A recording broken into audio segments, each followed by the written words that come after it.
Members of Congress, I have the high privilege and distinct honor of presenting to you the President of the United States.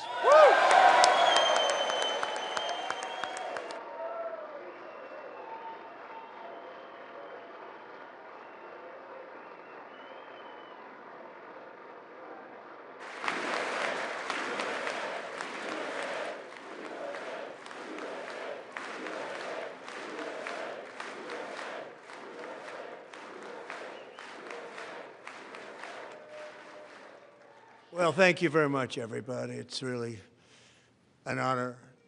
Speaker Johnson, Vice President Vance, First Lady of the United States,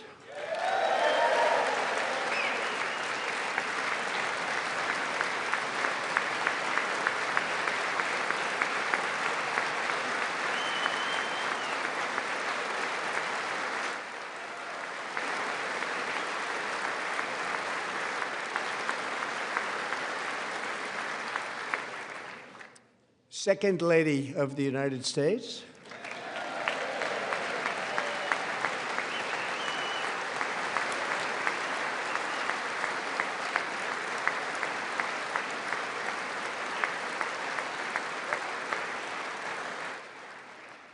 members of Congress, and my fellow Americans. Our nation is back, bigger, better, richer, and stronger than ever before.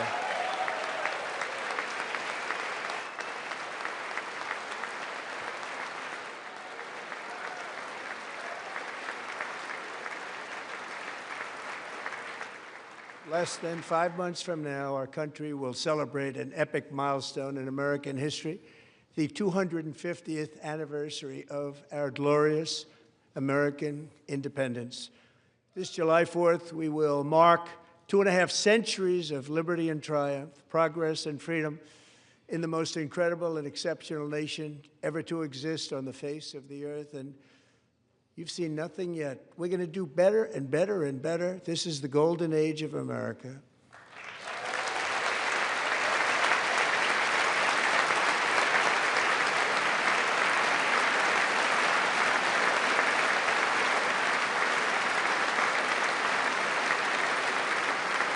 When I last spoke in this chamber 12 months ago, I had just inherited a nation in crisis with a stagnant economy, inflation at record levels, a wide-open border, horrendous recruitment for military and police, rampant crime at home, and wars and chaos all over the world. But tonight, after just 1 year, I can say with dignity and pride that we have achieved a transformation like no one has ever seen before, and a turnaround for the ages. It is indeed a turnaround for the ages.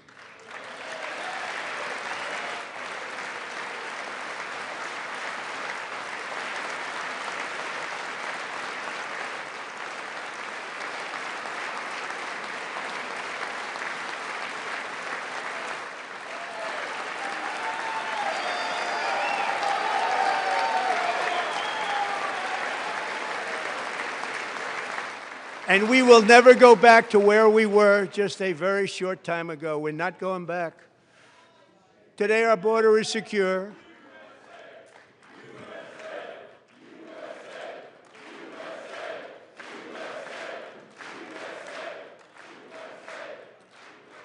Thank you. Today, our border is secure. Our spirit is restored. Inflation is plummeting. Incomes are rising fast. The roaring economy is roaring like never before, and our enemies are scared, our military and police are stacked, and America is respected again, perhaps like never before.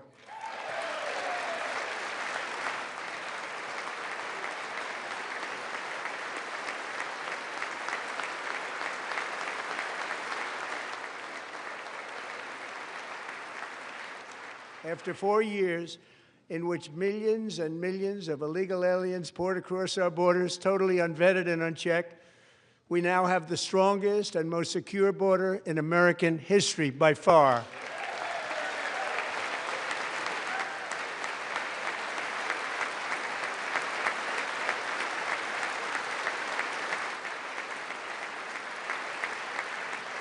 In the past 9 months, 0 illegal aliens have been admitted to the United States.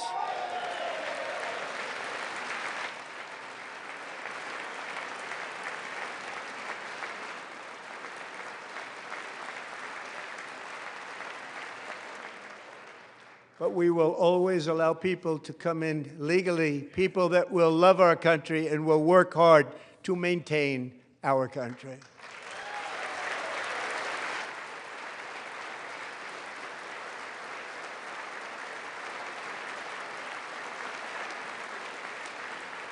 The flow of deadly fentanyl across our border is down by a record 56% in 1 year.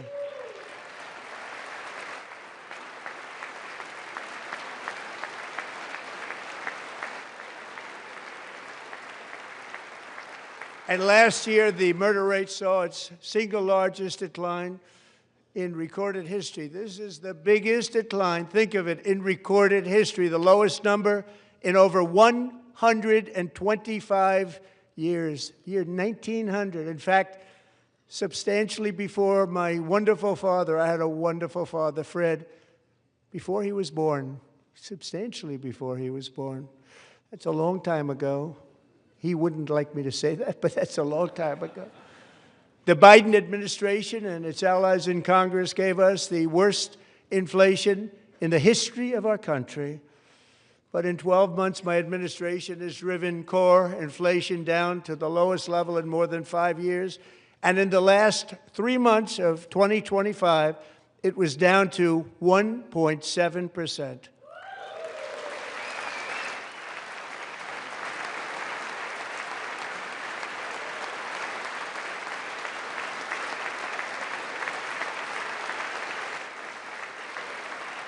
Gasoline, which reached a peak of over $6 a gallon in some states under my predecessor, it was quite honestly a disaster, is now below $2.30 a gallon in most states, and in some places, $1.99 a gallon. And when I visited the great state of Iowa just a few weeks ago, I even saw $1.85 a gallon for gasoline.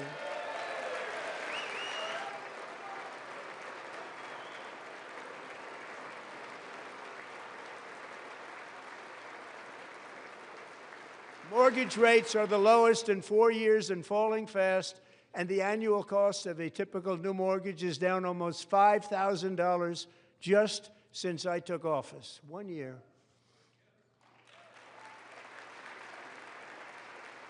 And low interest rates will solve the Biden-created housing problem while at the same time protecting the values of those people who already own a house that really feel rich for the first time in their lives. We want to protect those values. We want to keep those values up. We're going to do both.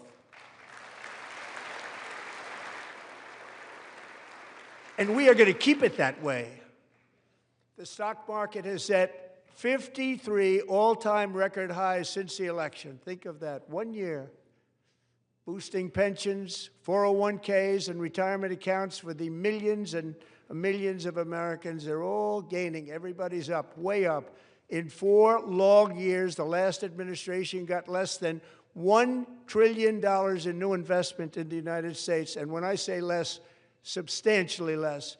In 12 months, I secured commitments for more than $18 trillion pouring in from all over the globe.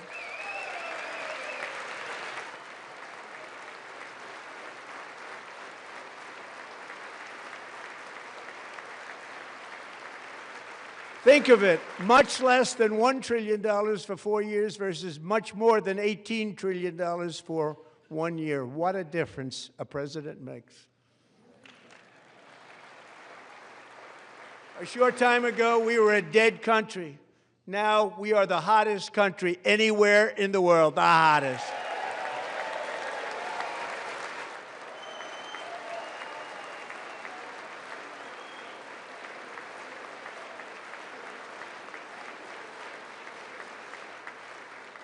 As thousands of new businesses are forming and factories, plants, and laboratories are being built, we have added 70,000 new construction jobs in just a very short period of time. It's getting bigger and bigger and stronger. Nobody can believe what they're watching.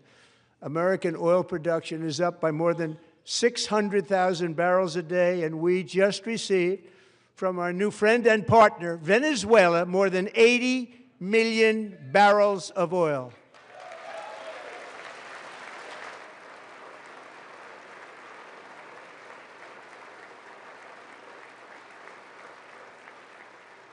American natural gas production is at an all-time high because I kept my promise to drill, baby, drill.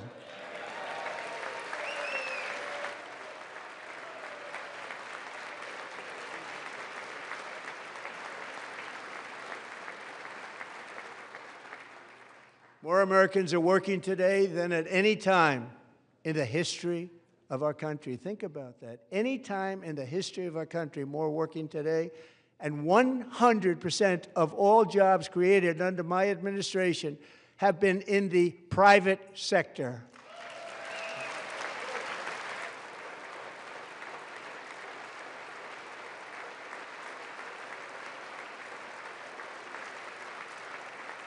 We ended DEI in America.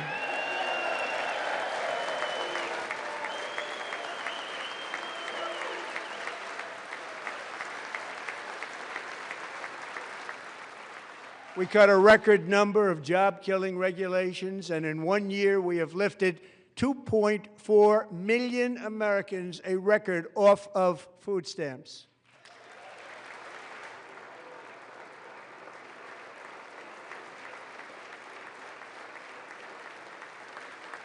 And for all of these reasons, I say tonight, members of Congress, the state of our union is strong.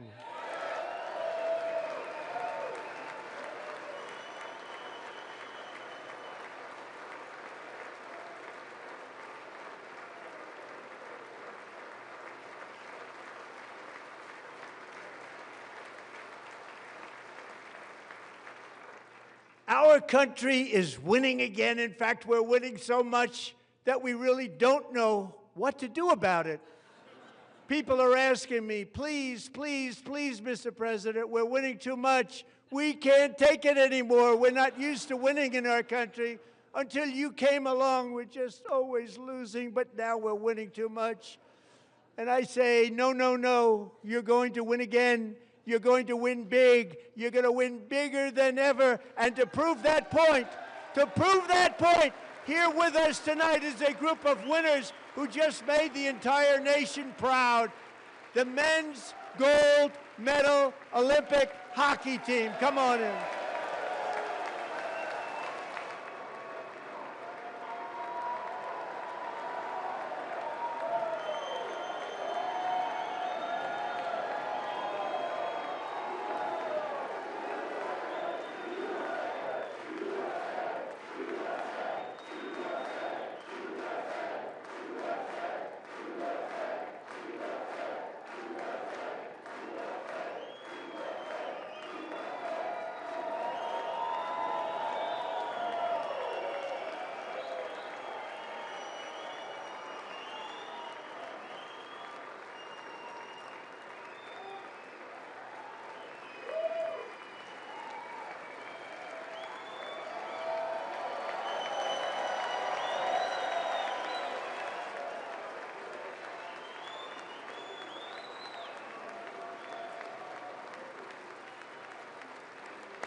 Go ahead. They do.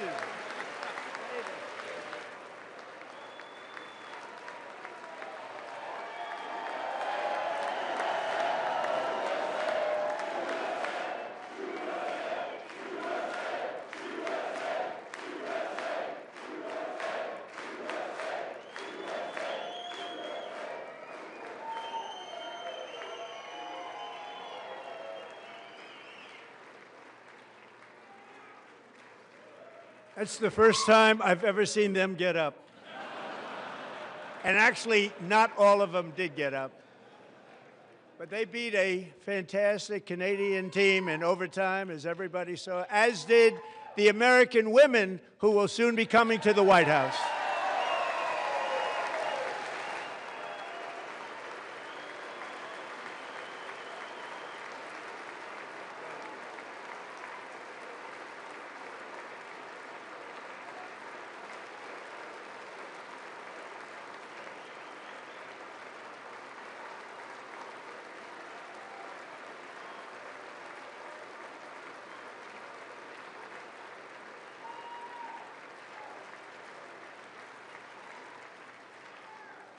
They were in the Oval Office before.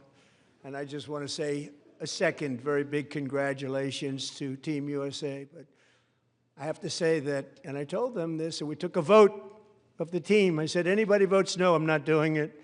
So they stood there, and they weren't about to say no, because I've never seen a goaltender play as well as goalie Connor Hellebuck.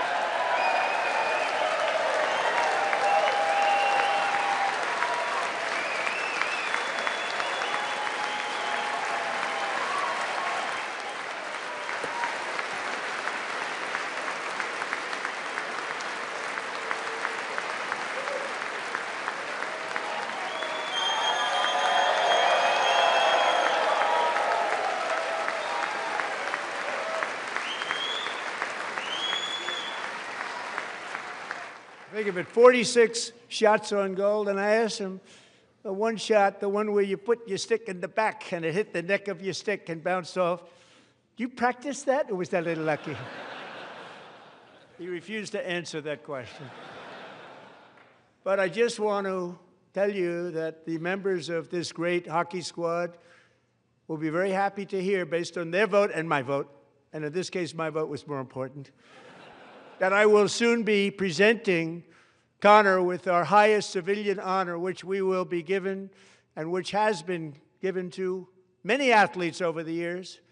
But when I say many, not too many, like 12, it's called the highest civilian honor in our country, the Presidential Medal of Freedom.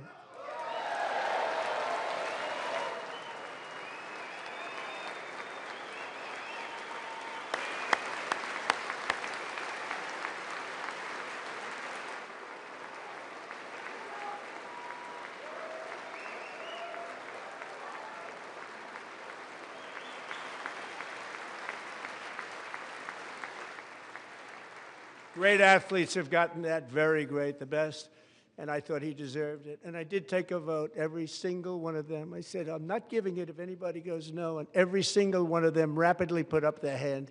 So I want to thank you. What a special job you did. What special champions you are. Thank you very much.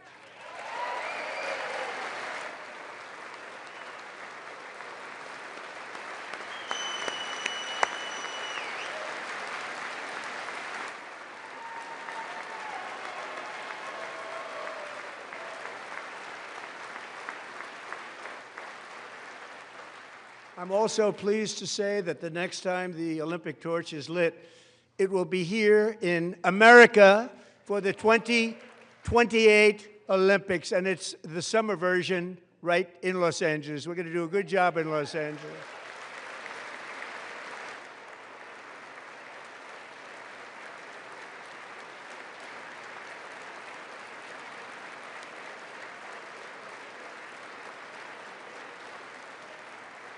And Los Angeles is going to be safe, just like Washington, D.C. is now one of the safest cities in the country.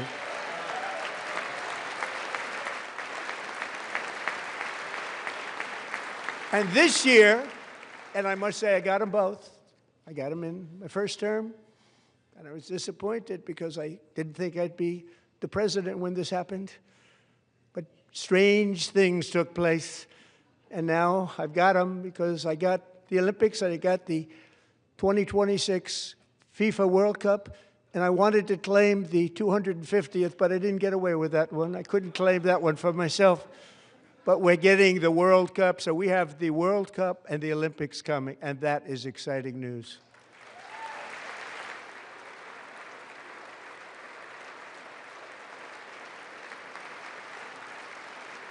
So this will be a year to celebrate our country and the heroes who have kept it free. Men like Buddy Taggart. At age 17, Buddy volunteered to defend America in World War II, serving in the Pacific under the great General Douglas MacArthur. He fought bravely in the famous Battle of Manila, worked so hard. He was badly wounded and almost killed by enemy machine guns in Luzon. And 81 years ago this month, he liberated the largest internment camp in the Philippines, one of the largest anywhere in the world. Buddy earned many honors, including a Purple Heart and a Bronze Star, came home, started a family, and tonight he is in the gallery looking forward to July 4th, 2026, his 100th birthday.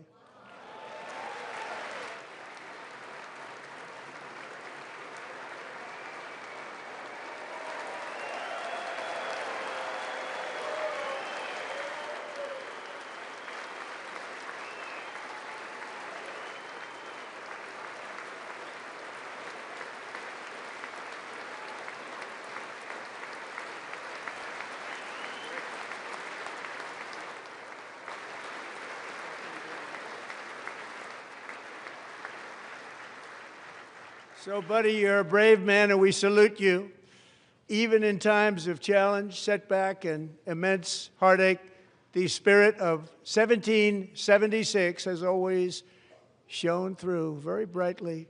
It was July 4th of last year when floodwaters tore through a girls' summer camp in Central Texas, one of the worst things I've ever seen. I was there, rising 26 feet in the matter of minutes, tragically claiming many, many lives. You all remember that one. As the waters threatened to sweep her away, 11-year-old Millie Kate McClelland closed her eyes and prayed to God. She thought she was going to die.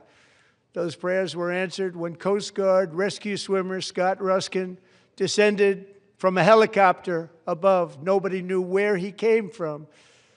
It was Scott's first ever rescue mission, a young guy, but very brave, very, very top, always top in his class. And he lifted not just Millie Kate, but 164 others to safety.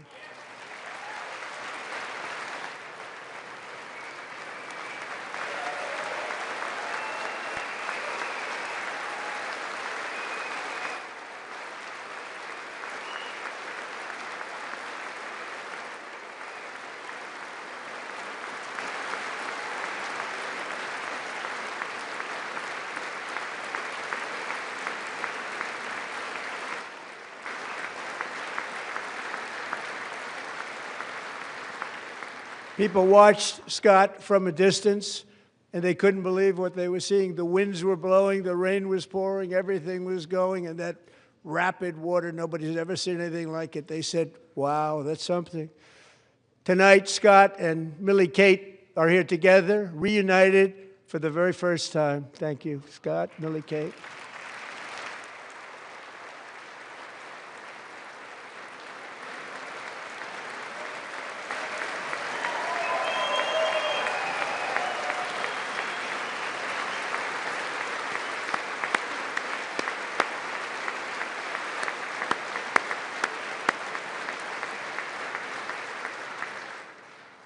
And Petty Officer Ruskin, I'm pleased to inform you that I am now awarding you the Legion of Merit for extraordinary heroism, which is what it was, extraordinary heroism. Thank you.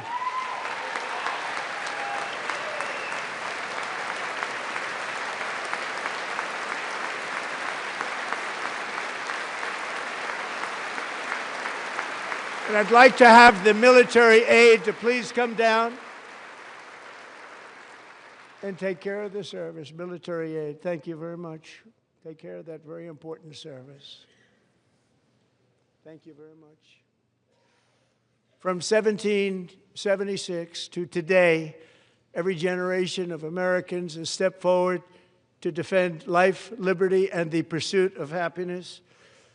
And they're really doing it for the next generation.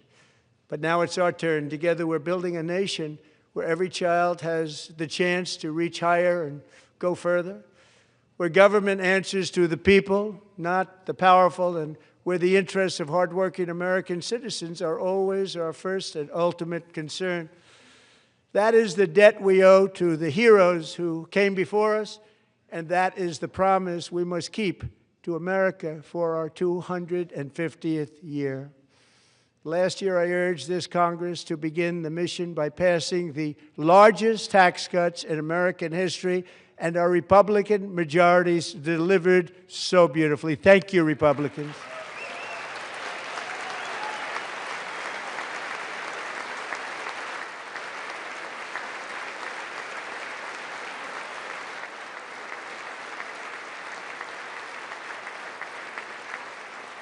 All Democrats, every single one of them, voted against these really important and very necessary massive tax cuts.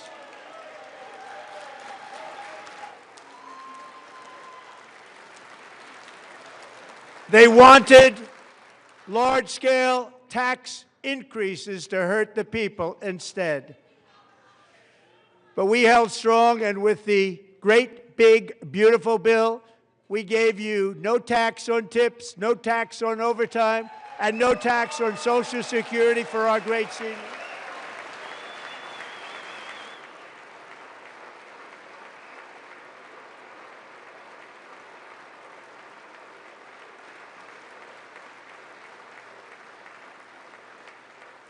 And we also made interest on auto loans tax deductible the first time, but only if the car is made in America.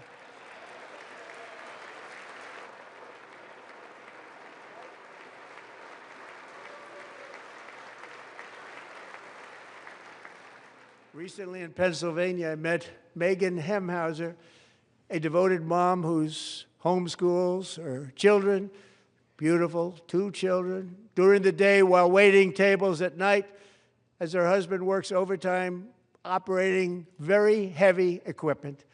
Megan is here this evening, and she's happy to tell you that she is so much richer because with no tax on tips, no tax on overtime, and our expanded child tax credit done again by Republicans, Megan and her husband will take home more than $5,000 extra just for the year, cutting her tax bill in more than half.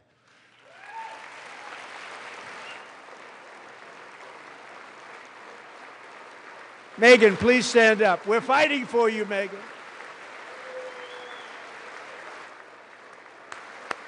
Thank you, Megan. Thank you, Megan. We're fighting for you, Megan.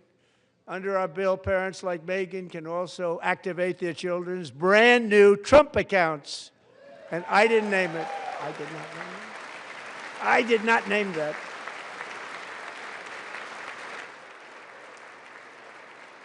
Nobody believes me, but I did not name it. It was named by a very tall man sitting right there in the 3rd row. Nice man, a good man. Tax-free investment accounts for every American child. This is something that's so special and has taken off and gone through the roof.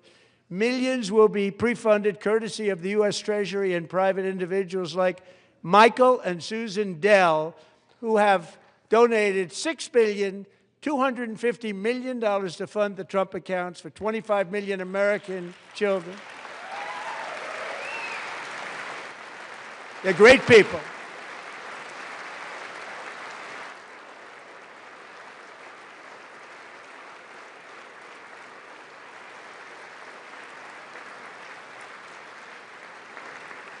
You know, I asked Michael Dell, how do you make all that money? He said, well, I just sat on my dorm in school, and I made computers, and I'd sell them to people, and I just kept selling and selling and selling, and pretty amazing story. That's called the American dream. He sold a lot of computers, a lot of those laptops, so I congratulate him on that, but I really thank him and Susan, as well as others like Brad Gerstner, a very tremendous guy. He was behind it right from the beginning. Brad Gerstner. Thank you, Brad.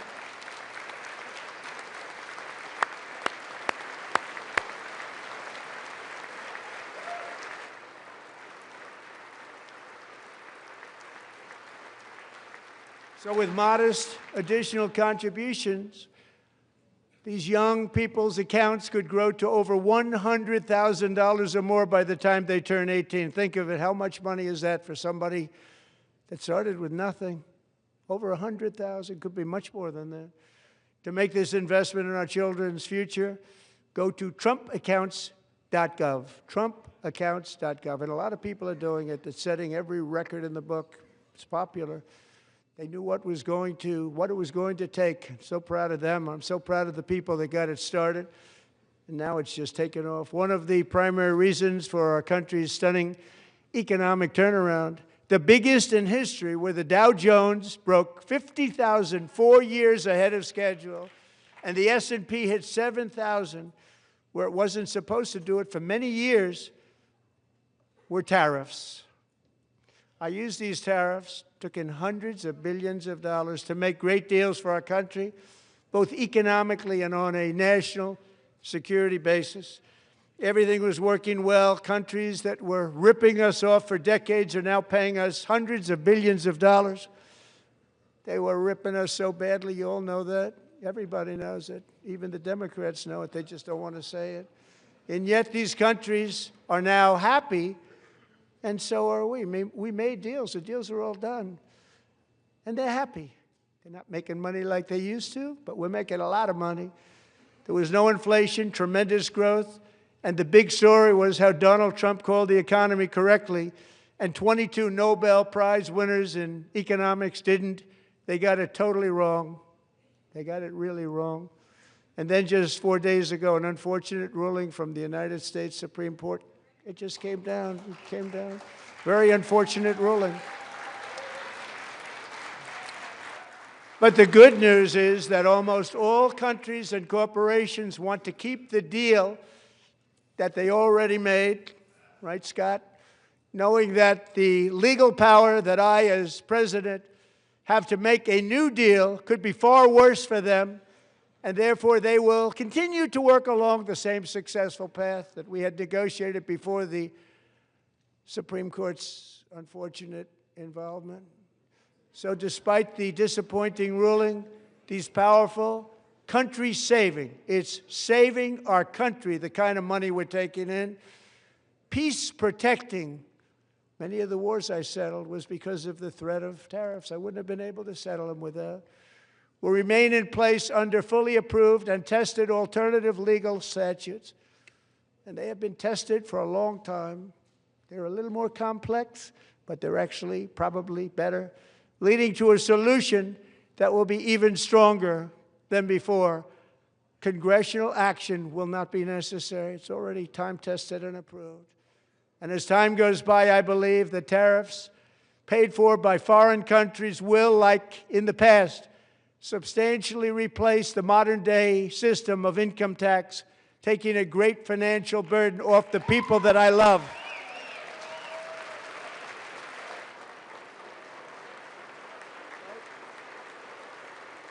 Right?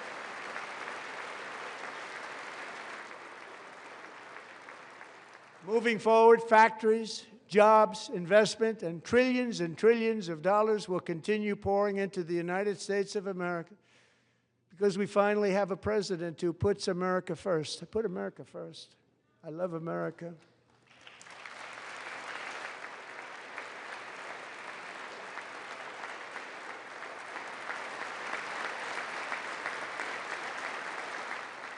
For decades before I came along, we had the exact opposite. From trade to health care, from energy to immigration, everything was stolen and rigged in order to drain the wealth out of the productive, hardworking people who make our country great, who make our country run. Under Biden and his corrupt partners in Congress and beyond, it reached a breaking point with the Green New scam, open borders for everyone. They poured in by the millions and millions from prisons, from mental institutions. They were murderers, 11,888 murders. They came into our country. You allowed that to happen. And record-setting inflation that cost the typical family $34,000 in just a speck of time. Now the same people in this chamber who voted for those disasters suddenly use the word affordability, a word. They just used it. Somebody gave it to them, knowing full well that they caused and created the increased prices that all of our citizens had to endure. You caused that problem. You caused that problem.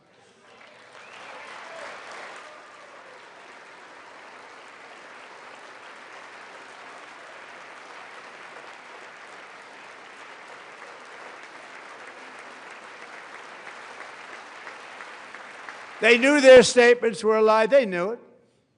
They knew their statements were a dirty, rotten lie. Their policies created the high prices Our policies are rapidly ending them. We are doing really well. Those prices are plummeting downward.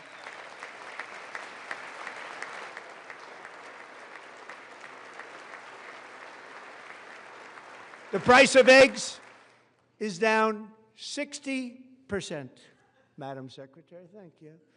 The cost of chicken, butter, fruit, hotels, automobiles, rent is lower today than when I took office by a lot. And even beef, which was very high, is starting to come down significantly. Just hold on a little while. We're getting it down. And soon you will see numbers that few people would think were possible to achieve just a short time ago. Nobody can believe when they see the kind of numbers, and especially energy, when they see energy going down to numbers like that, they cannot believe it. It's like another big tax cut. I'm also confronting one of the biggest ripoffs of our times, the crushing cost of health care caused by you.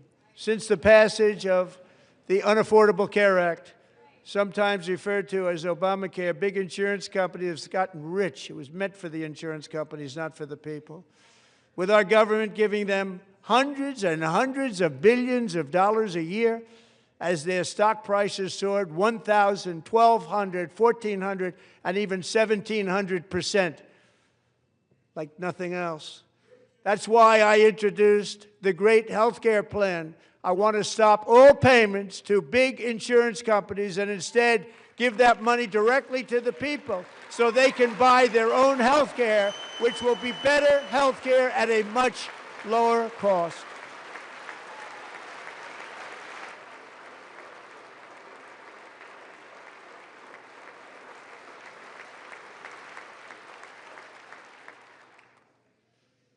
In addition, my plan requires maximum price transparency. That's a big deal. Sounds so simple, so big. And I did that in my first term, and the Democrats immediately terminated it with full knowledge that they were doing a very bad thing for the people. Costs were going to go way up, and that's what happened, and now I'm bringing them way down on health care and everything else.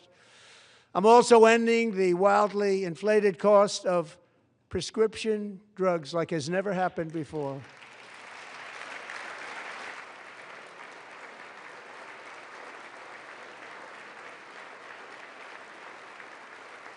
Other presidents tried to do it, but they never could. They tried. Most didn't try, actually. But they tried. They said they tried. They couldn't do it. They didn't even come close. They were all talk and no action, but I got it done. Under my just enacted most favored nation agreements, Americans who have for decades paid by far the highest prices of any nation anywhere in the world for prescription drugs will now pay the lowest price anywhere in the world for drugs. Anywhere, the lowest price.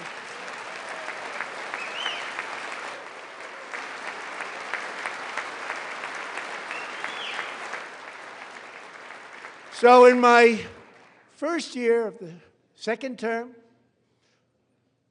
should be my third term, but strange things happen.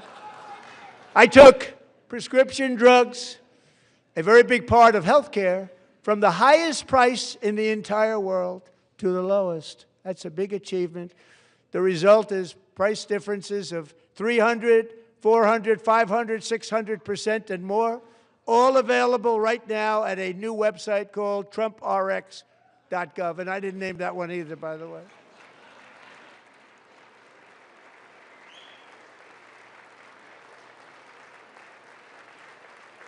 And here tonight is the very first customer ever to get that big discount, and it is big, Catherine Rayner. For 5 years, she and her husband have struggled with infertility, and they turned to IVF. One drug has been costing Catherine $4,000 to purchase, but a few weeks ago, she logged onto the TrumpRx website and got that same drug that cost $4,000, got it for under $500. A reduction of much more, actually, than $3,500. Catherine, we are all praying for you, and you're going to be a great mom.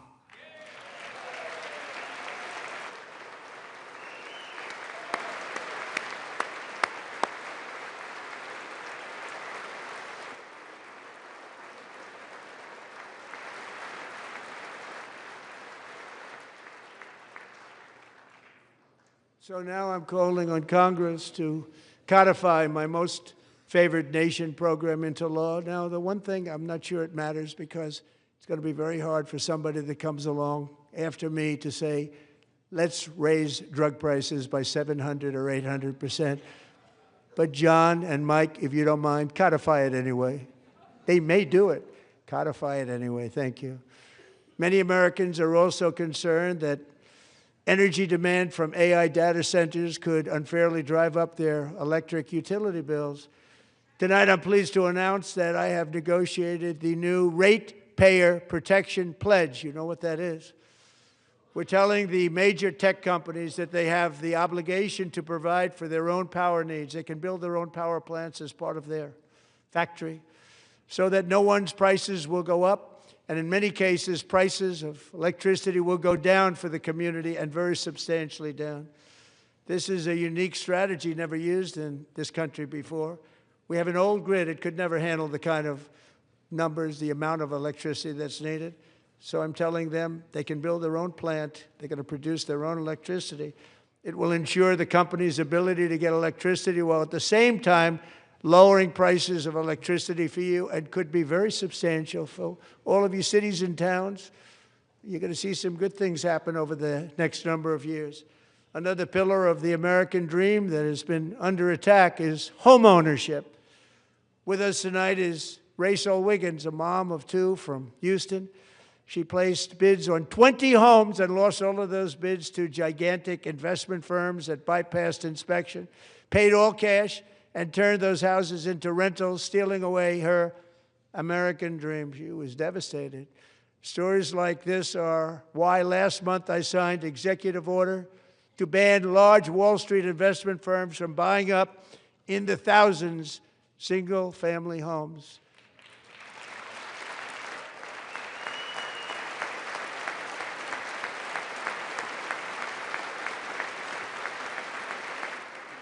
And now I'm asking Congress to make that ban permanent, because homes for people, really, that's what we want. We want homes for people, not for corporations. Corporations are doing just fine. Rachel, thank you very much. Good luck with your home. You'll get one soon.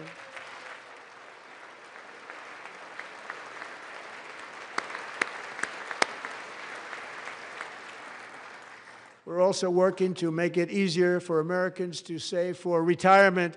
And under this administration, we will always protect Social Security and Medicare. They are not protecting it for our seniors. We will always protect Social Security, Medicare, Medicaid.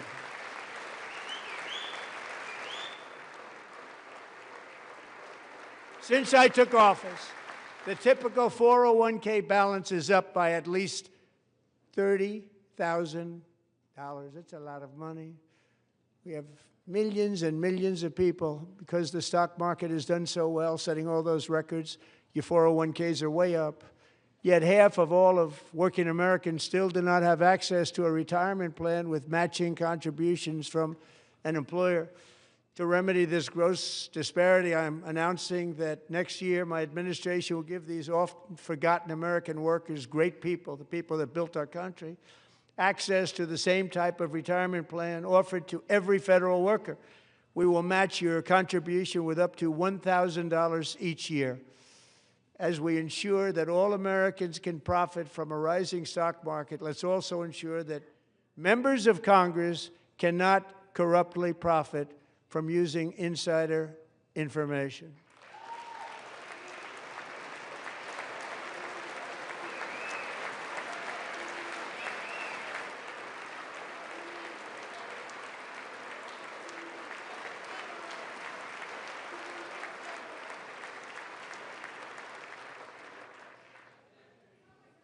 They stood up for that. I can't believe it. I can't believe it. Did Nancy Pelosi stand up if she's here? Doubt it.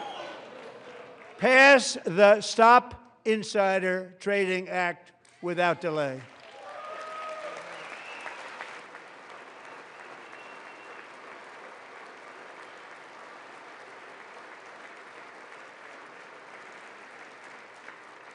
I wasn't sure if anybody even on this side was going to applaud for that. I'm very impressed. Thank you. I'm very impressed. But when it comes to the corruption that is plundering, it's plundering America. There's been no more stunning example than Minnesota, where members of the Somali community have pillaged an estimated $19 billion from the American taxpayer. Oh, we have all the information. And in actuality, the number is much higher than that. And California, Massachusetts, Maine, and many other states are even worse. This is the kind of corruption that shreds the fabric of a nation, and we are working on it like you wouldn't believe. So tonight, although started 4 months ago, I am officially announcing the war on fraud to be led by our great Vice President, J.D. Vance.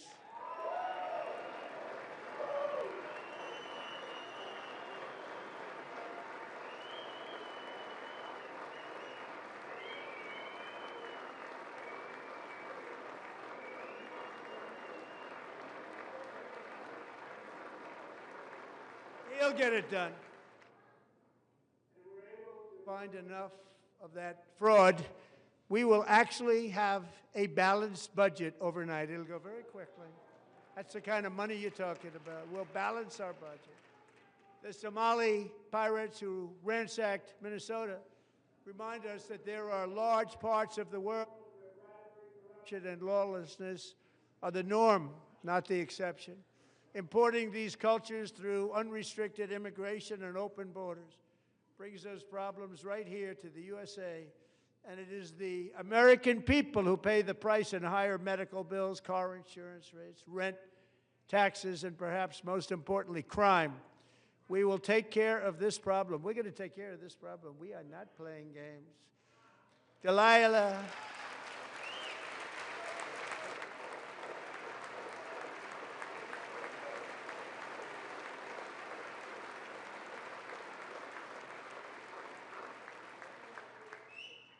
Delilah Coleman was only 5 years old in June 2024 when a 18-wheel tractor trailer plowed into her stopped car traveling at 60 miles an hour or more. The driver was an illegal alien let in by Joe Biden and given a commercial driver's license by open borders politicians in California. Doctors said Delilah would never be able to walk or talk, have a good life. She wouldn't even be able to eat again. But against all odds, she is now in the first grade learning to walk. And she's here this evening with her dad, Marcus, a fantastic man. Delilah, please, you are a great inspiration. Please stand up.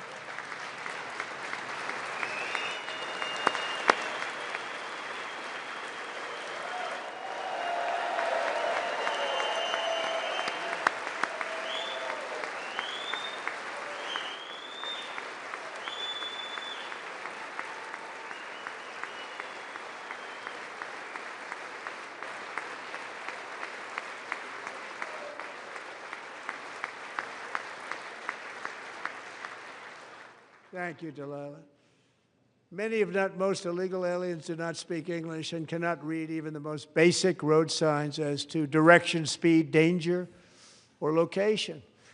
That's why tonight I'm calling on Congress to pass what we will call the Delilah Law, barring any state from granting commercial driver's licenses to illegal aliens.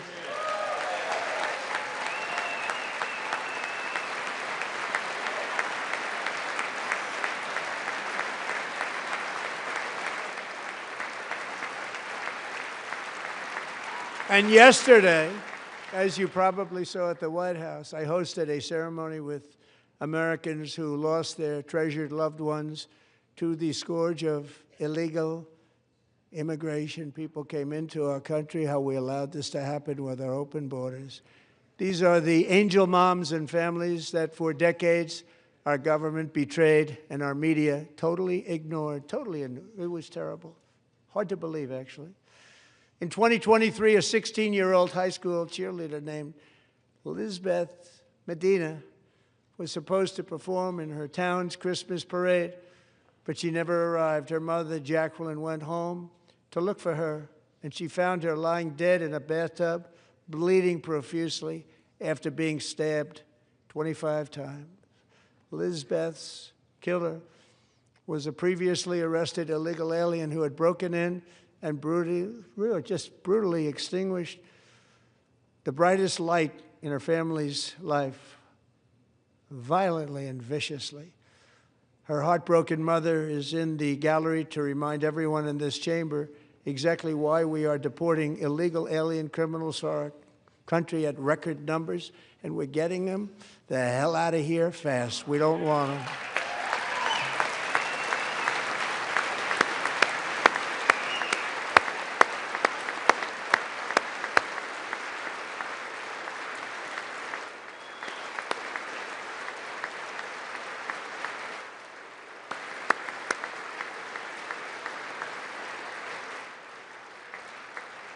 Thank you very much, Jacqueline. Thank you. We can never forget that many in this room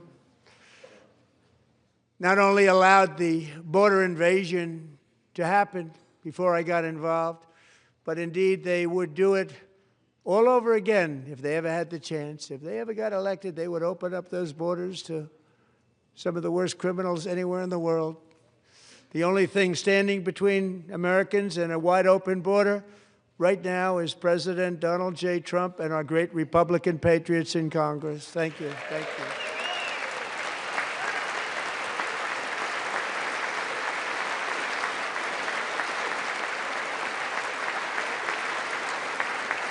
As we speak, Democrats in this chamber have cut off all funding for the Department of Homeland Security. It's all cut off. It's all cut off. They have instituted another Democrat shutdown, the first one costing us 2 points on GDP. 2 points we lost on GDP, which probably made them quite happy, actually. Now they have closed the agency responsible for protecting Americans from terrorists and murderers.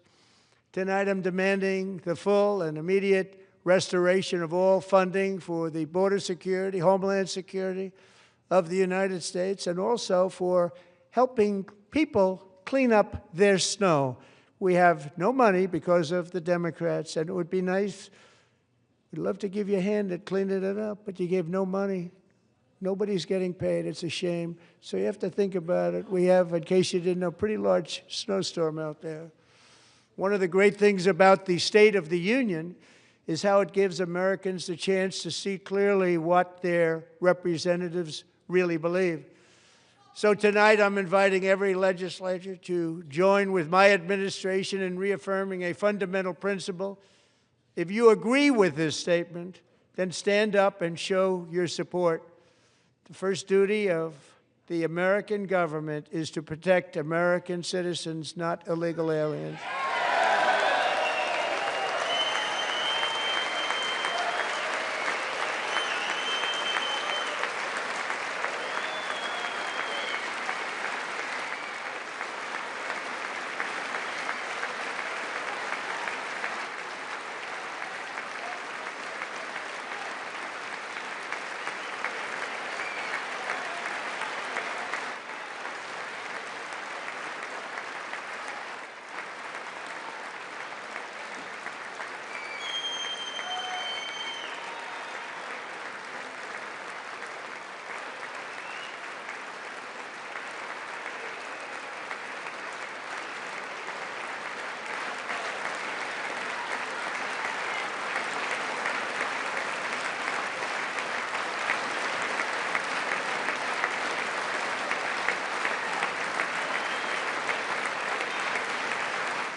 Isn't that a shame? You should be ashamed of yourself not standing up.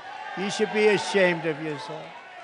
That is why I'm also asking you to end deadly sanctuary cities that protect the criminals and enact serious penalties for public officials who block the removal of criminal aliens. In many cases, drug lords, murderers all over our country, they're blocking the removal of these people out of our country, and you should be ashamed of yourself.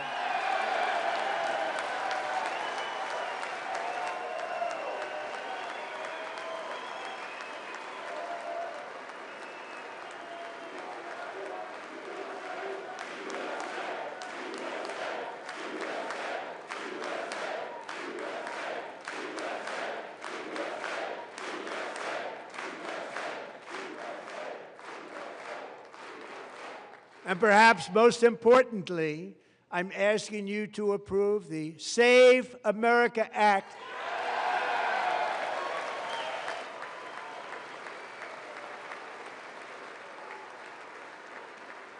To stop illegal aliens and others who are unpermitted persons from voting in our sacred American elections. That cheating is rampant in our elections. It's rampant.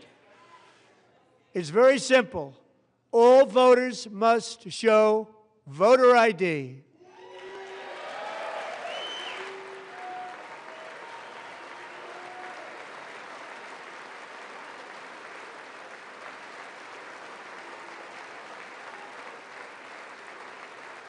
All voters must show proof of citizenship in order to vote.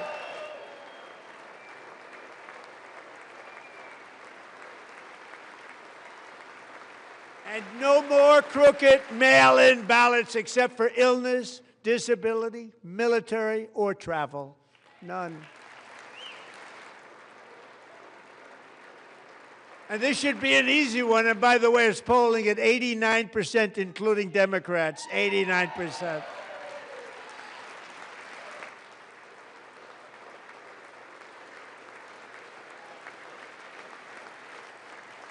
And even the new communist mayor of New York City, I think he's a nice guy, actually. Speak to him a lot. Bad policy, but nice guy. Just said they want people to shovel snow. They got hit hard. Wants them to shovel snow, but if you apply for that job, you need to show 2 original forms of ID and a Social Security card. Yet they don't want identification for the greatest privilege of them all, voting in America. No, it's no good. No good. Both Republicans and Democrats overwhelmingly agree on the policy that we just enunciated. And Congress should unite and enact this common sense, country-saving legislation right now, and it should be before anything else happens.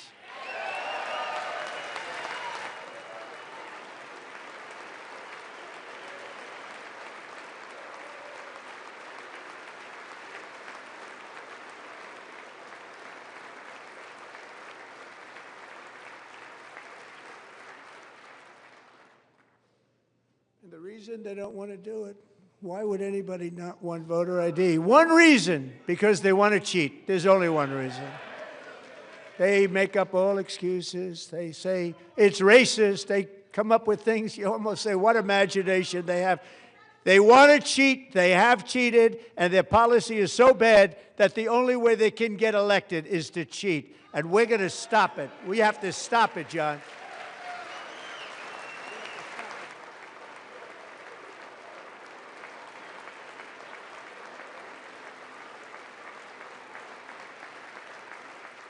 And here is one more opportunity to show common sense in government. In the gallery tonight are Sage Blair and her mother, Michelle. In 2021, Sage was 14 when school officials in Virginia sought to socially transition her to a new gender, treating her as a boy and hiding it from her parents. Hard to believe, isn't it?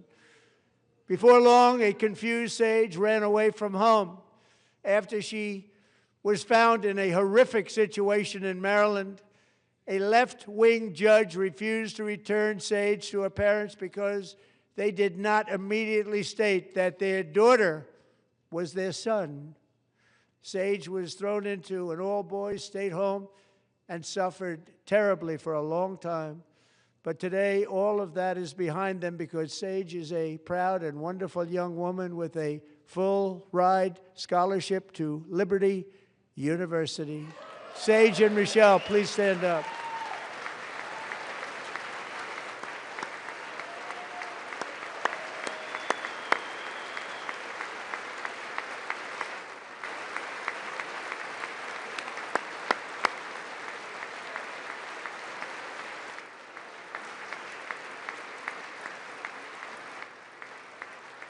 And thank you for your great bravery. And who can believe that we're even speaking about things like this? 15 years ago, if somebody was up here and said that, they'd say, what's wrong with him? But now we have to say it because it's going on all over numerous states without even telling the parents. But surely we can all agree no state can be allowed to rip children from their parents' arms and transition them to a new gender against the parents' will. Who would believe that we're even talking about this? We must ban it, and we must ban it immediately.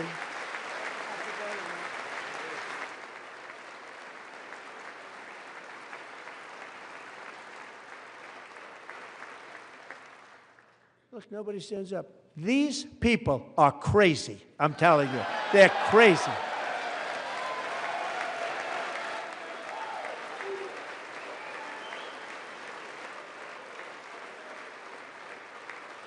Amazing, incredible.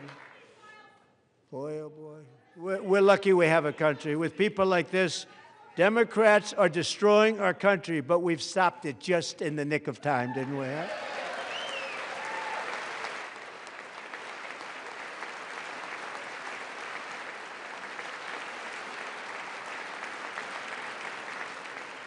No one cares more about protecting America's youth than our wonderful First Lady, now a movie star. She's a movie star. Can you believe it?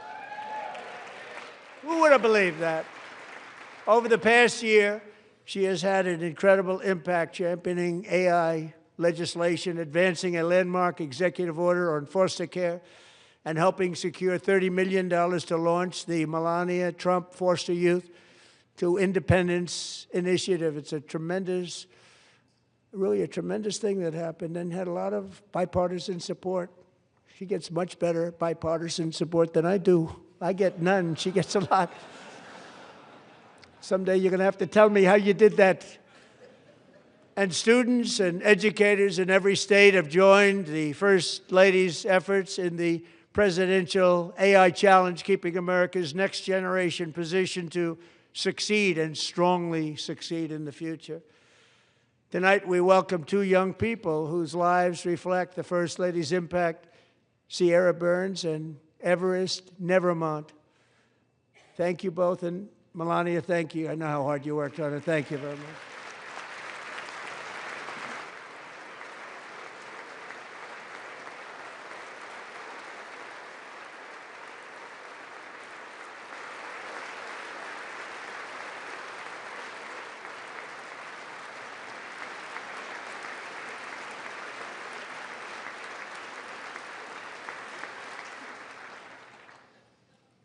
I'm very proud to say that during my time in office, both the first 4 years and in particular this last year, there has been a tremendous renewal in religion, faith, Christianity, and belief in God.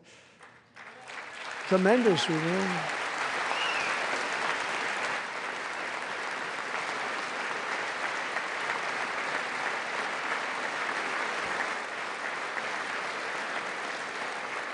This is especially true among young people, and a big part of that had to do with my great friend, Charlie Kirk, a great guy, great man.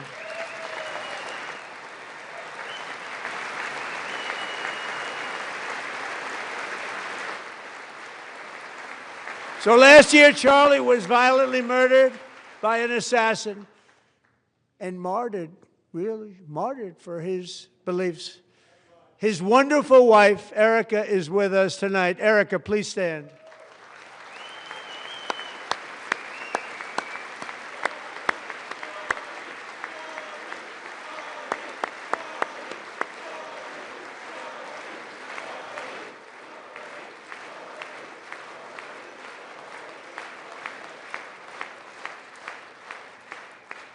Thank you, Erica. Been through a lot. In Charlie's memory, we must all come together to reaffirm that America is one nation under God, and we must totally reject political violence of any kind.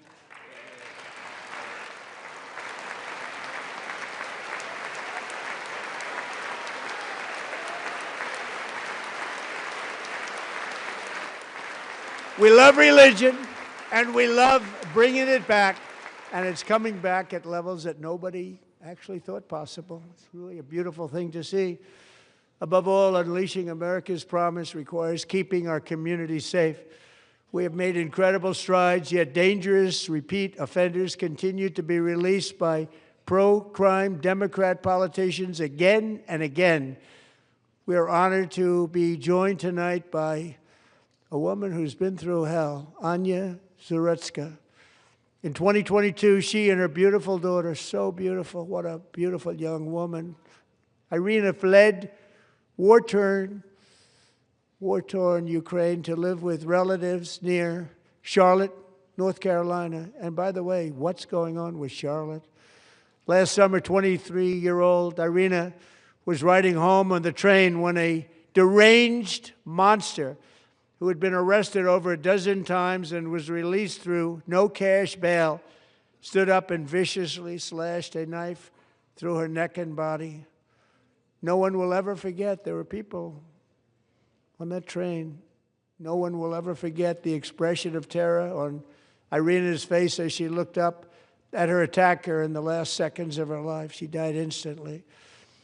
She had escaped a brutal war only to be slain by a hardened criminal set free to kill in America, came in through open borders. Mrs. Zarutska, tonight I promise you we will ensure justice for your magnificent daughter, Irina.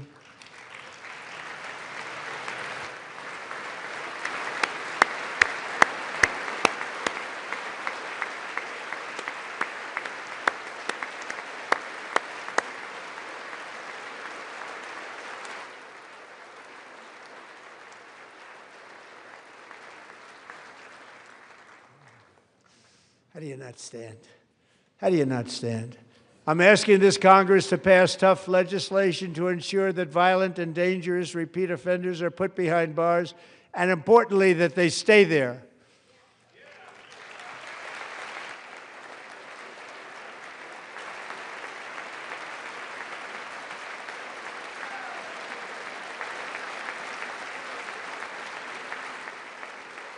Starting last summer, I deployed our National Guard and federal law enforcement to restore law and order to our most dangerous cities, including Memphis, Tennessee, big success, New Orleans, Louisiana, big success, and our nation's capital itself, Washington, D.C., where we have almost no crime anymore in Washington, D.C. How did that happen?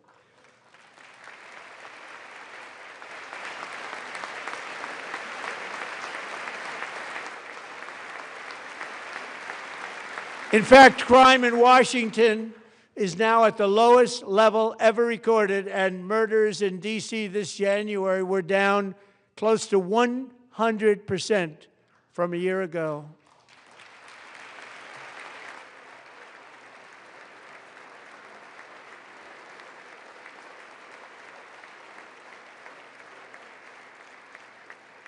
They don't like to hear that. One of the brave service members who helped achieve this stunning turnaround was 20-year-old West Virginia Army National Guard Specialist Sarah Beckstrom. After a 4-month deployment, she voluntarily extended her service, and her rank was going to be lifted. She was doing so well. They were so proud of her. But the very next day, she was on patrol near the White House when she was ambushed and shot in the head by a terrorist monster from Afghanistan. Shouldn't have been in our country. And all because she wore the uniform of our nation. She was shot. He traveled here because he didn't like people wearing our uniform. He was sick and deranged. Shouldn't have been in our country. Sarah Beckstrom died in order to defend our capital, and we are honored to be joined by her wonderful parents, Gary and Evalie. Your daughter was a true American patriot, and she will be greatly missed. She was a great person. I saw reports on her. They've never seen anything like it.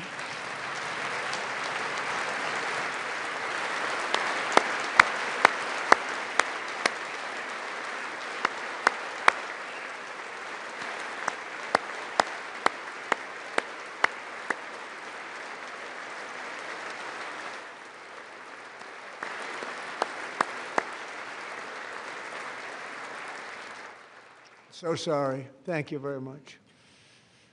She's a great young lady. I saw reports that were like, perfect. She was perfect. Serving alongside Sarah that day was Staff Sergeant Andrew Wolf. The terrorist shot Andrew in the head, and no one thought he could possibly make it. The two of them, Sarah and Andrew, both shot violently in the head. Neither was expected to make it. They weren't even given a chance, except his wonderful mother, named Melody, who I spoke to the same night, and she was so positive. The doctors thought that Andrew was gone, but his mother said, no, no, Mr. President, Andrew will be fine. He's going to make it. I've never seen anything like it. I mean, he was given almost no chance. She said, I have no doubt, sir, he's going to be okay. This was a conversation that I had with her that night, with her son laying helplessly in bed, blood all over. Everybody is praying, she said, sir, he will be okay. The doctors didn't understand what she was saying, and after looking at the results of the damage done, neither did I. She was so strong and conclusive that even Andrew's great father felt she didn't really understand the gravity of the situation. But she turned out to be right. Right, Melody? She turned out to be right.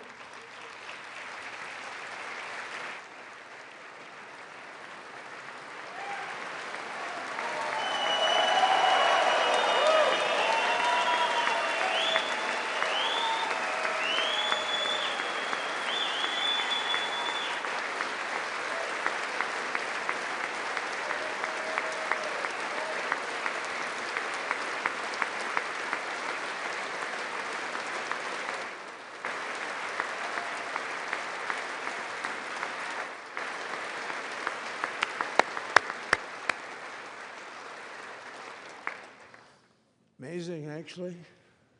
I said, where does this woman come from? She's the most positive person I've ever met. With God's help, Andrew has battled back from the edge of death, and we're talking about the edge of death, on his way to a miraculous recovery. He's got a little work to do, but he's doing great. Nice to see you. He's a good-looking guy. Nice to see you. Thanks, Andrew. Thank you very much.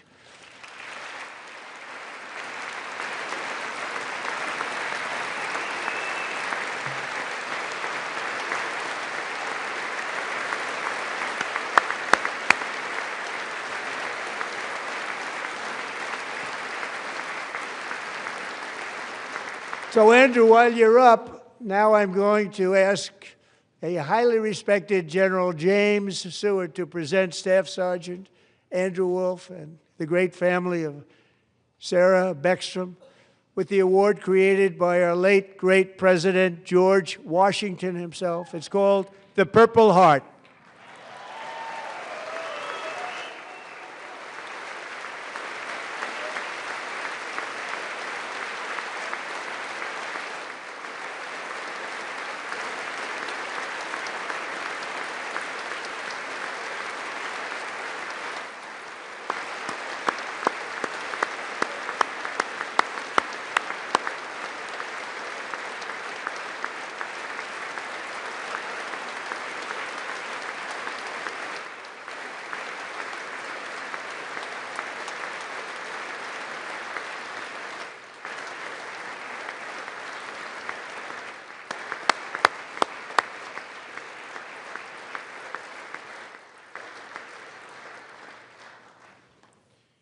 We love you all.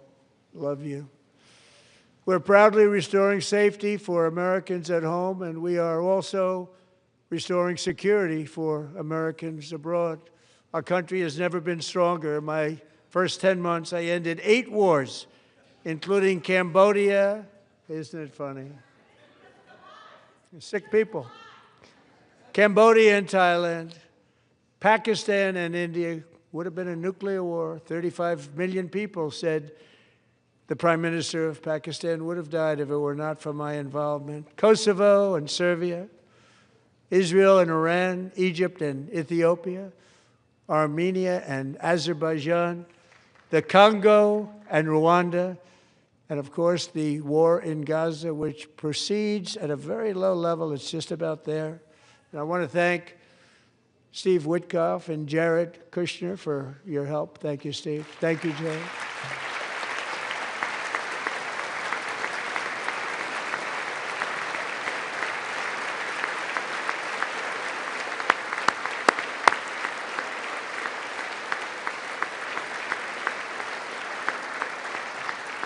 And I also want to thank the man they report to, Secretary of State Marco Rubio. Thank you, Marco.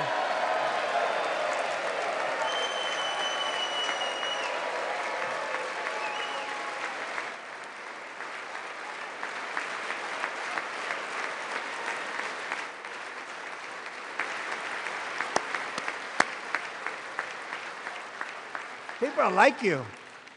You know, Marco got 100% of the votes when he was in confirmation. I think our next one was about 54%. And some of the Democrats are now saying, I can't believe we approved that guy. And he said it's an honor that they feel that way, right, Marco? You have done a great job, great Secretary of State. I think he'll go down as the best ever.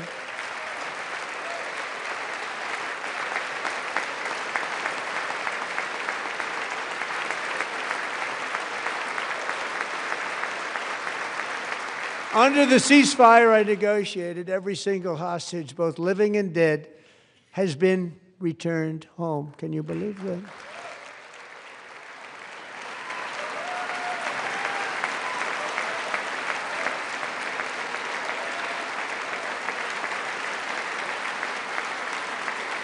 Nobody thought it was possible. Nobody thought that was possible. Both living and dead. And those parents who had a dead son, their boy, they'd always tell me their boy, they wanted him as much as though he were living. It was an amazing period of time. And they came back, and when we got all of the living hostages back, and many, many before them, but I always said those last 20 are going to be very tough, but we got many, many more, hundreds. But I said those last 20 are going to be tough. We got them back. But we only got back 14 or 15 of the dead of the 28. And believe it or not, Hamas worked along with Israel, and they dug and they dug and they dug. It's a tough thing to do, going through bodies all over, passing up 100 bodies sometimes for each one that they found. Tough job. And they finally got it back to 27. And then Steve and Jared, they got it back to 28. They found all 28. Nobody thought that was possible, but we did it. And I remember the family of the 28th. They were so grieved, but they were so happy as it's possible to be. They had their boy back. The mother said, "Sir, we have our boy back." What a period of time that was, but we got them all back. So thank you both very much. Great job.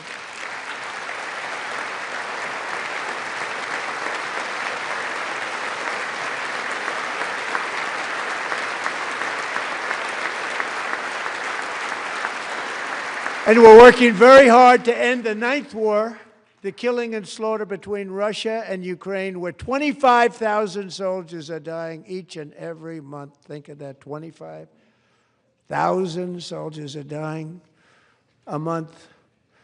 A war which would have never happened if I were president, would have never happened. As president, I will make peace wherever I can, but I will never hesitate to confront threats to America wherever we must. That's why in a breakthrough operation last June, the United States military obliterated Iran's nuclear weapons program with an attack on Iranian soil known as Operation Midnight Hammer.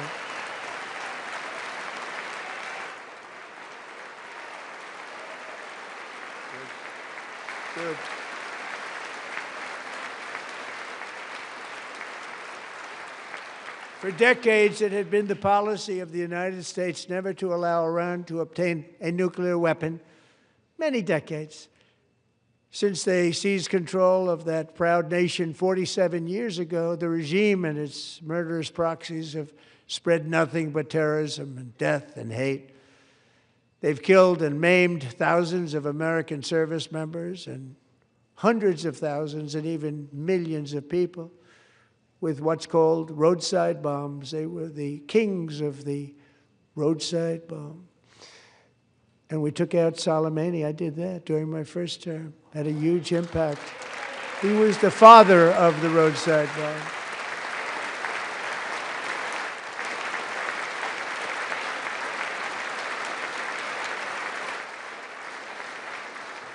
And just over the last couple of months with the protests, they've killed at least, it looks like, 32,000 protests. 32,000 protesters in their own country.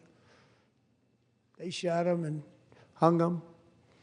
We stopped them from hanging a lot of them with the threat of serious violence. But this is some terrible people.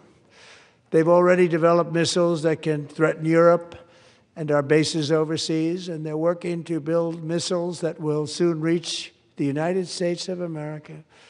After Midnight Hammer, they were warned to make no future attempts to rebuild their weapons program, and in particular, nuclear weapons. Yet they continue. They're starting it all over. We wiped it out, and they want to start all over again, and are at this moment again pursuing their sinister ambitions. We are in negotiations with them. They want to make a deal, but we haven't heard those secret words. We will never have a nuclear weapon. My preference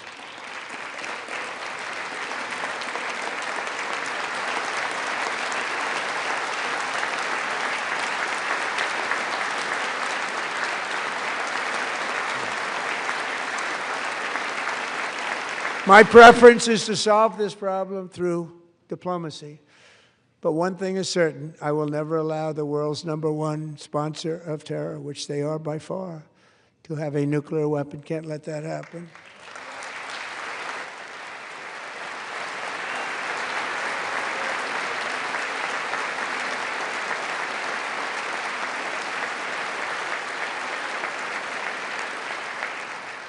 And no nation should ever doubt America's resolve.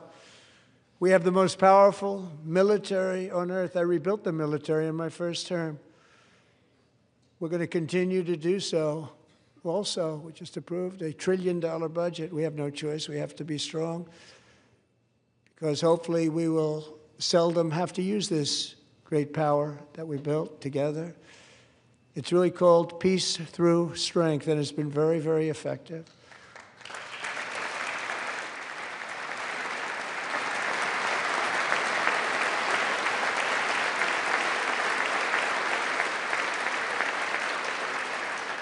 So thanks to Republicans in Congress, we're investing that record number of dollars, have no choice, in the United States Armed Forces.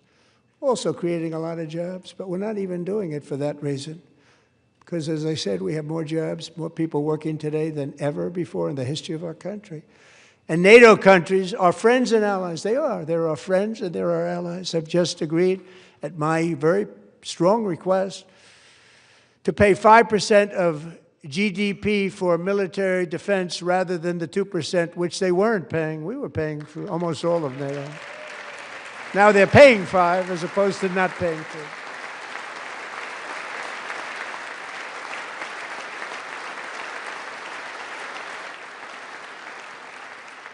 And getting that 5% was something which everyone said would never be done, could not happen. We got it really easily with one meeting. And big difference between 2% that's not paid. We were paying the freight of many of them. Very few were paid up. Now 5%, then they're paid. And everything we send over to Ukraine is sent through NATO, and they pay us in full. They pay us totally in full. Every branch of our armed forces is setting records for recruitment. This is so exciting. And every service member recently.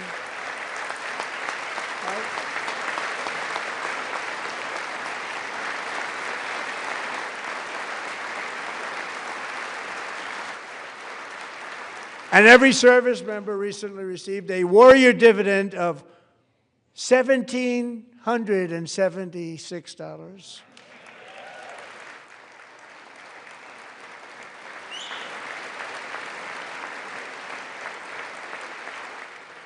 You know, they put it on my desk. We got the money from tariffs and other things, a lot of money we have. We have much more money than people understand. Have to rebuild that program a little bit, but it won't take long. But we got the money, and it was $1,775, and they wanted my approval. And I said, what's the number? $1,775. I said, wait a minute. For one more dollar, we can have $1,776. It's going to I said, we're going to figure that. I never asked anybody if we could afford it. One more dollar, I said $1,776. And I said, that's good. And I'll tell you what, our military, that was 4 months ago, our military, I never see a person in the military that doesn't thank me for it, so we're honored to do it. They deserve it. And we call it 1776. It was great. And we love our military. We love our law enforcement. We love our firemen. You know, the firemen don't get mentioned enough. We love our firemen. We're also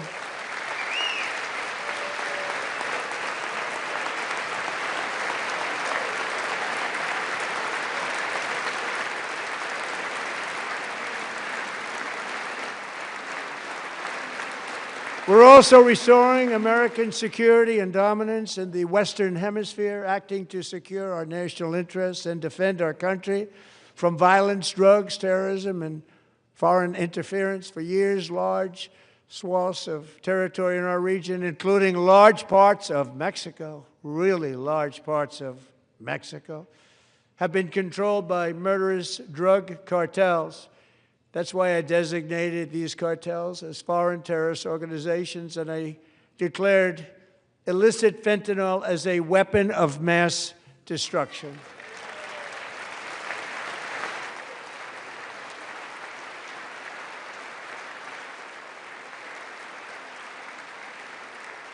And with our new military campaign, we have stopped record amounts of drugs coming into our country and virtually stopped it completely coming in by water or sea. You probably noticed that.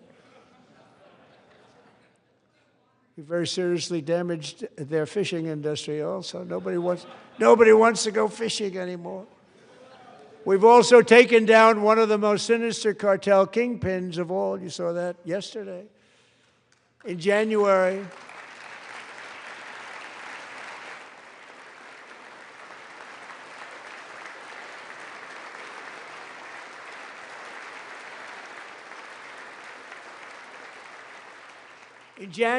elite American warriors carried out one of the most complex, spectacular feats of military competence and power in world history. No one's seen anything like it. Foreign leaders, I won't tell you who, called me, and they said, very impressive, very good. They couldn't believe, they all watched. They saw what happened. This is a different fighting force that we had years ago when we fought to tie. You know, it's a great fighting force. I'm so proud of it. Look at Space Force. Space Force is my baby, because we did that. My baby is becoming so important.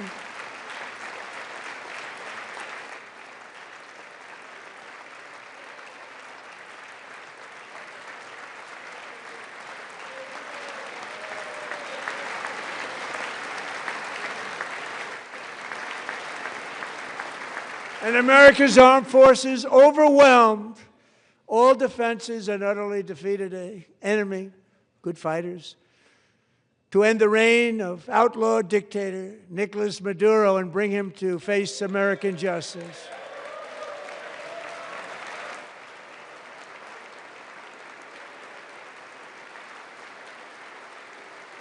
And this was an absolutely colossal victory for the security of the United States, and it also opens up a bright new beginning for the people of Venezuela. We're working closely with the new president of Venezuela, Delcy Rodriguez, to unleash extraordinary economic gains for both of our countries and to bring new hope to those who have suffered so terribly. They really did suffer. With us tonight is Alejandro Gonzalez. She grew up in a tight-knit Venezuelan family and was especially close to her beloved Uncle Enrique. But after Enrique ran for office and opposed Maduro, he was kidnapped by Maduro's security forces and thrown into the regime's really infamous prison in Caracas. Alejandro feared she would never see her uncle again. She feared for her own life also. But since the raid, we have worked with the new leadership, and they have ordered the closure of that vile prison and released hundreds of political prisoners already, with more to come. Alejandro, I'm pleased to inform you that not only has your uncle been released, but he is here tonight. We brought him over to celebrate his freedom with you in person. Enrique, please come down.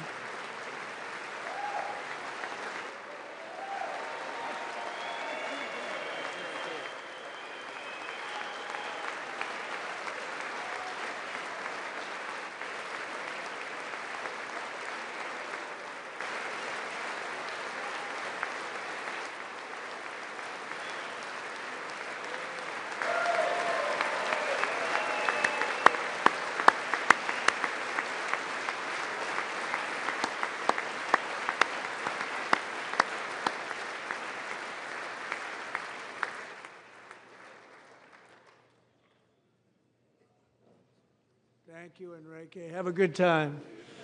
Nice to have you back, Enrique. There were many heroes on that January raid to capture Maduro, really great heroes. It was very dangerous. They knew we were coming. They were all set. But the deeds of one warrior that night will live forever in the eternal chronicles of military valor. Chief Warrant Officer 5, Eric Slover, planned the mission and was the flight lead in the cockpit of the first helicopter, a big, beautiful, powerful helicopter. It was a massive Chinook carrying, as you can imagine, many, many American warfighters.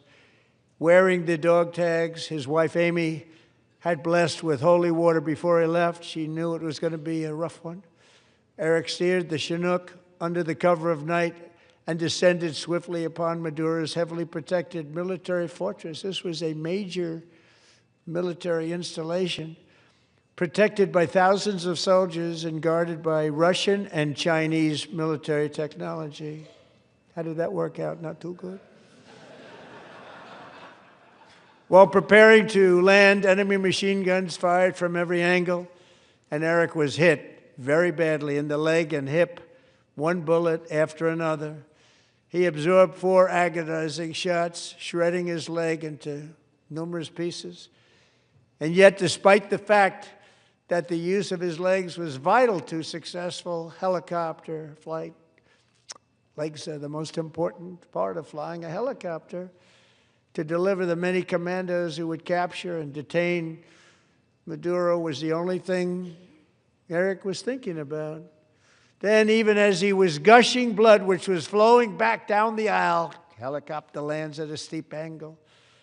The machine gun stood right in front of him. They were right in front of him, 2 machine gunners who escaped the wrath of the previous planes.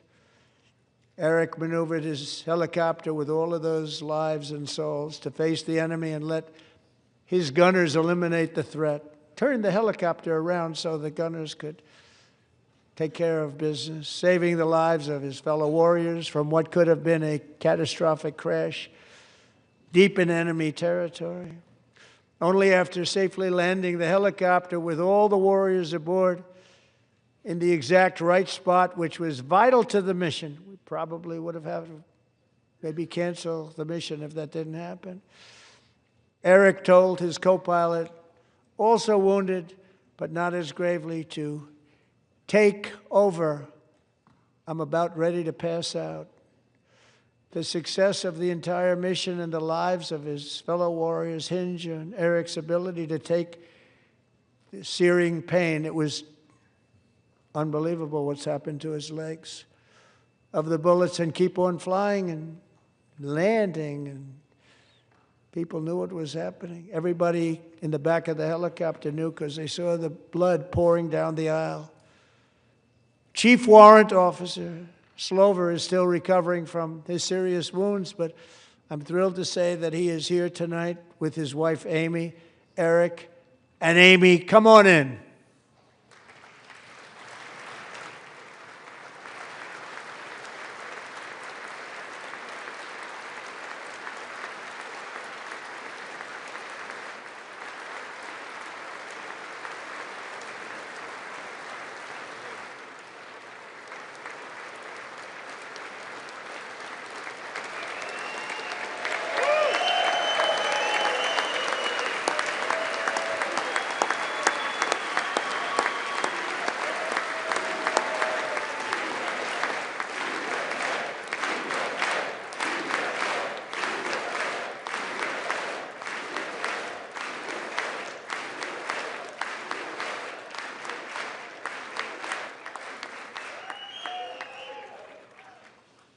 So we have a surprise for Eric and Amy.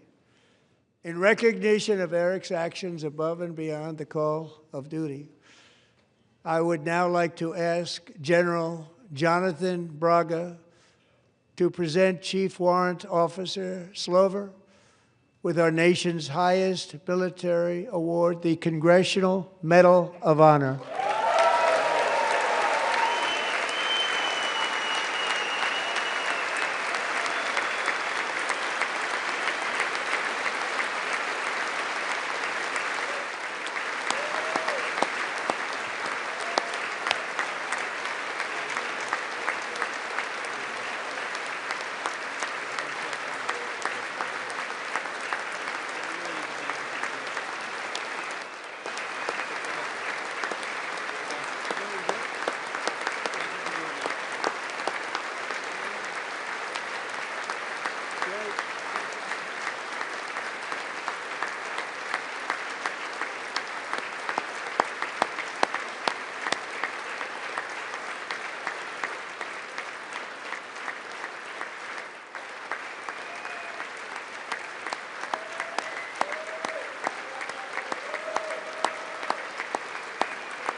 Well, thank you very much, Eric and Amy. Great to get to know you. I met with them and with a lot of their fellow warriors at Fort Bragg recently. You notice the name Fort Bragg, we have it back, we brought it back. We won the First World War with it, the Second World War with it, and then they decided to change the name. So we changed it back. Everybody wanted to change back too. And 10 of Eric's fellow warriors from that incredible night of victory will also be receiving medals at a private ceremony that will soon be held at the White House, and Eric will be there. Thank you.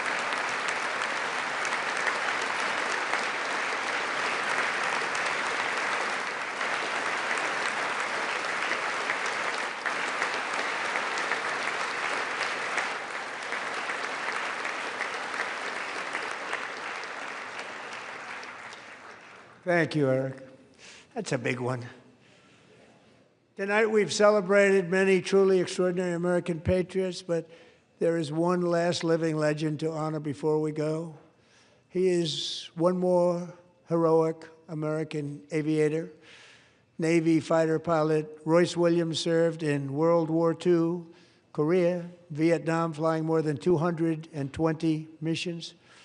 In the skies over Korea in 1952, Royce was in the dogfight of a lifetime, legendary dogfight. Flying through blizzard conditions, his squadron was ambushed by 7 Soviet fighter planes. It was his first aerial combat of the war, and despite being massively outnumbered and outgunned, Royce led the takedown of 4 enemy jets and almost destroyed the others, vanquishing his adversaries while taking 263 bullets to his own plane and being seriously hurt.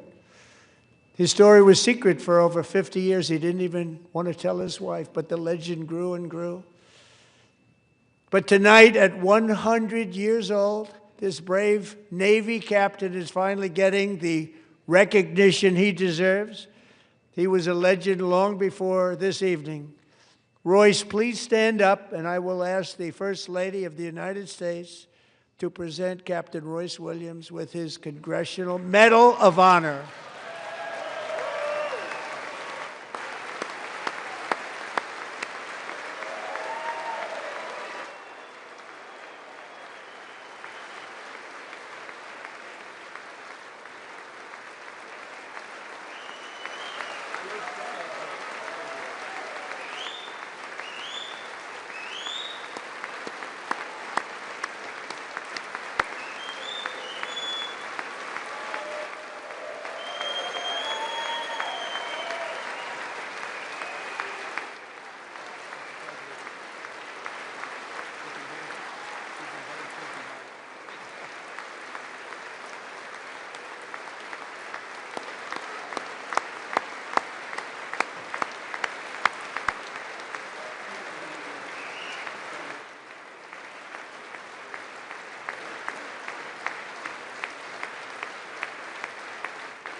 Thank you, Royce, and thank you, Eric. I've always wanted the Congressional Medal of Honor, but I was informed I'm not allowed to give it to myself, and I wouldn't know why I'd be taking it, but if they ever open up that law, I will be there with you someday. But you know, that's our highest honor, Congressional Medal of Honor, and that's a big thing, and it's an honor to be in the same room with you. Thank you both very much, Eric. Thank you.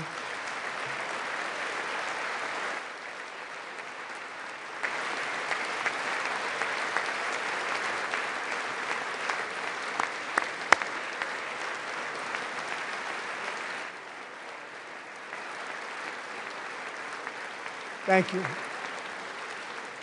250 years is a long time in the life of a nation, but in another sense, it's really a mere moment in the eye of history. Two of the gentlemen we met in the gallery this evening took their first breaths 1 century ago, 100 years before that, on July 4th, 1826, the author of the Declaration of Independence, brilliant, Thomas Jefferson, drew his last breath. Just a single long human lifespan separates the giants who declared and won our independence from the heroes who stand among us tonight. Everything our nation has done, everything we have achieved, has been the work of those few great lifetimes. In those brief chapters, Americans built this nation from 13 humble colonies into the pinnacle of human civilization and human freedom, the strongest, wealthiest, most powerful, most successful nation in all of history. Americans ventured out across the daunting and dangerous continent. We carved paths through an unforgiving wilderness, settled a boundless frontier, and tamed the beautiful but very, very dangerous Wild West. From empty marshes and wide open plains, we raised up the world's greatest cities.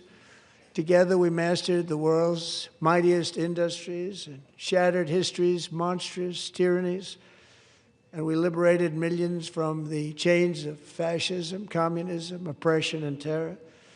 Americans lifted humanity into the skies on the wings of aluminum and steel And then we launched mankind into the stars on rockets powered by sheer American will and unyielding American pride.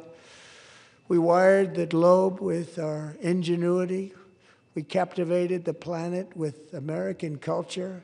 And now we are pioneering the next great American breakthroughs that will change the entire world. All of this and so much more is the enduring legacy, unmatched glory of the hardworking patriots who built and defended this country and who still carry the hopes and freedoms on all of humanity's backs. For years they were forgotten, betrayed, and cast aside. But that great betrayal is over, and they will never be forgotten again. Because when the world needs courage, daring, vision, and inspiration, it is still turning to America. And when God needs a nation to work his miracles, he knows exactly who to ask. There is no challenge Americans cannot overcome, no frontier too vast for us to conquer, no dream too bold for us to chase, no horizon too distant for us to claim. For our destiny is written by the hand of providence, and these first 250 years were just the beginning. From the rugged border towns of Texas to the heartland villages of Michigan, from the sun-kissed shores of Florida to the endless fields of the Dakotas, and from the historic streets of Philadelphia to right here in our nation's capital, Washington, D.C., the golden age of America is upon us. The revolution that began in 1776 has not ended. It still continues because the flame of liberty and independence still burns in the heart of every American patriot. And our future will be bigger, better, brighter, bolder, and more glorious than ever before. Thank you, God bless you, and God bless America.